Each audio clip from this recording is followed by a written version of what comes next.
Hi நண்பர்களே, welcome to சனா சேவை மையம் யூடியூப் சேனல். நம்ம சேனலில் தற்போது என்ன செய்தி பார்க்க போகிறோம் அப்படின்னா, பிபிஎஃப் திட்டத்தில் 5000 ரூபா முதலீடு செஞ்சிங்கன்னா எவ்வளோ வந்து உங்களுக்கு ரிட்டர்ன் கிடைக்கும் அப்படிங்கிறத முழு டீட்டெயிலோடு பார்க்க போகிறோம். அதுக்கு முன்னாடி நம்ம சேனலை சப்ஸ்கிரைப் பண்ணாதவங்க சப்ஸ்கிரைப் பண்ணிக்கங்க.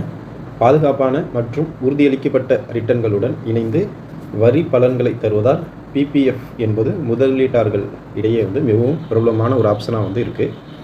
பிபிஎஃப் என்று அழைக்கப்படும் பப்ளிக் ப்ராவிடென்ட் ஃபண்டு என்பது அரசு ஆதரவு வழங்கக்கூடிய ஒரு நீண்டகால முதலீடு மற்றும் சேமிப்பு திட்டமாக வந்து இருந்துகிட்ருக்கு.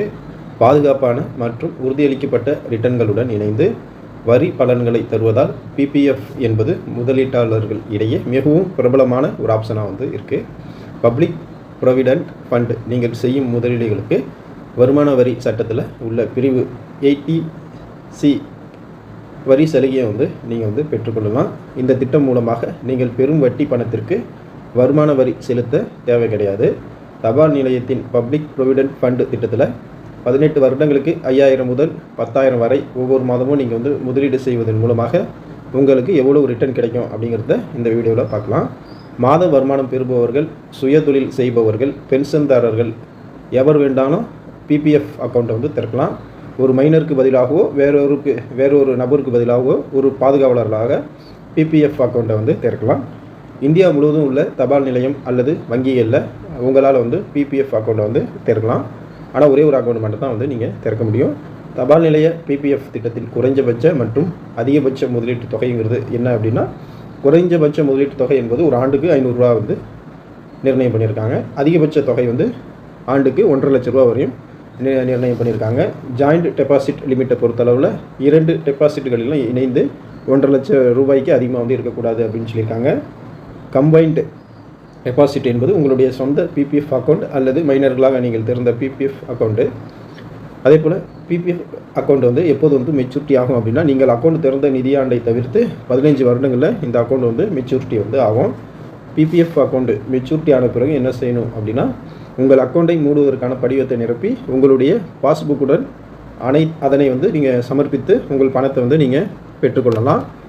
உங்களுடைய பணத்தை அக்கௌண்ட்டிலேயே அப்படியே வைத்திருப்பது தொடர்ந்து உங்களுக்கு வட்டி பணத்தையும் பெற்றுத்தரோம். வேணும்னா நீங்கள் அதே மாதிரியும் வந்து செய்யலாம்.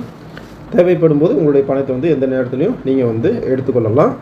உங்களுடைய அக்கௌண்ட் மெச்சூரிட்டி ஆன ஒரு வருடத்திற்குள்ளாக மேலும் 5 வருடங்களுக்கு உங்களால் அக்கௌண்ட்டை வந்து நீங்கள் வந்து ரினியூல் பண்ணிக்கலாம், நீட்டிக்கலாம். பிபிஎஃப் அக்கௌண்ட்டில் இருந்து எவ்வளோ பணத்தை உங்களால் வந்து எடுக்க முடியும் அப்படின்னா, ஒரு நிதியாண்டில் உங்களால் ஒரே ஒரு முறை மட்டுமே வந்து பணத்தை வந்து எடுக்க முடியும். ஆனால் இதையும் உங்கள் அக்கௌண்ட்டை திறந்து 5 வருடங்கள் ஆன பிறகு உங்களால் வந்து அந்த பணத்தை வந்து எடுக்க முடியும். இதில் நீங்கள் அக்கௌண்ட்டை திறந்த வருடம் கருத்தில் வந்து எடுத்துக்கொள்ளப்பட மாட்டாது. அக்கௌண்ட்டில் திறந்து 5 ஆண்டுகளில் உங்களால் 50% தொகையை மட்டுமே வந்து எடுக்க முடியும். மாதம் 5000 ரூபா முதலீடு செய்வதன் மூலமாக 18 வருடங்களில் பிபிஎஃப் மூலமாக கிடைக்கும் ரிட்டர்ன் தொகை எவ்வளோ அப்படின்னா, ஆண்டு வாரியான முதலீடு 60000 ரூபா பண்ணியிருப்பீங்க. 18 வருடங்களில் உங்களுடைய மொத்த முதலீடு தொகை வந்து 10,80,000 ரூபா. இதன் மூலமாக உங்களுக்கு கிடைக்கும் வட்டி 1,25,878 ரூபா. மெச்சூரிட்டி தொகை 22,05,878 ரூபா. இது மாதம் 5000 ரூபா முதலீடு செஞ்சிங்கன்னா இந்த தொகை கிடைக்கும். அதே போல் மாதம் 7000 ரூபா முதலீடு செய்வதன் மூலமாக 18 வருடங்களில் உங்களுக்கு எவ்வளோ ரிட்டர்ன் கிடைக்கும் அப்படின்னா, ஆண்டு வாரியான முதலீடு 84,000 ரூபா பண்ணியிருப்பீங்க. 18 வருடங்களில் உங்களுடைய மொத்த முதலீடு தொகை வந்து 15,12,000 ரூபா. இதன் மூலமாக உங்களுக்கு கிடைக்கும் வட்டி வந்து 15,76,230 ரூபா. மெச்சூரிட்டி தொகை 30,88,230 ரூபா. அதே போல் மாதம் வாரியாக 10,000 ரூபா இந்த திட்டத்தில் முதலீடு செஞ்சிங்கன்னா 18 வருடங்களில் உங்களுக்கு எவ்வளோ ரிட்டர்ன் கிடைக்கும் அப்படின்னா, ஆண்டு வாரியான முதலீடு 1,20,000 ரூபா நீங்கள் டெபாசிட் பண்ணியிருப்பீங்க. 18 வருடங்களில் உங்களுடைய மொத்த முதலீட்டு தொகை வந்து 21,60,000 ரூபா.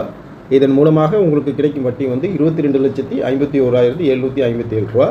மெச்சூரிட்டி தொகை வந்து 44,11,757 ரூபா வந்து உங்களுக்கு மெச்சூரிட்டி தொகையாக கிடைக்கும்.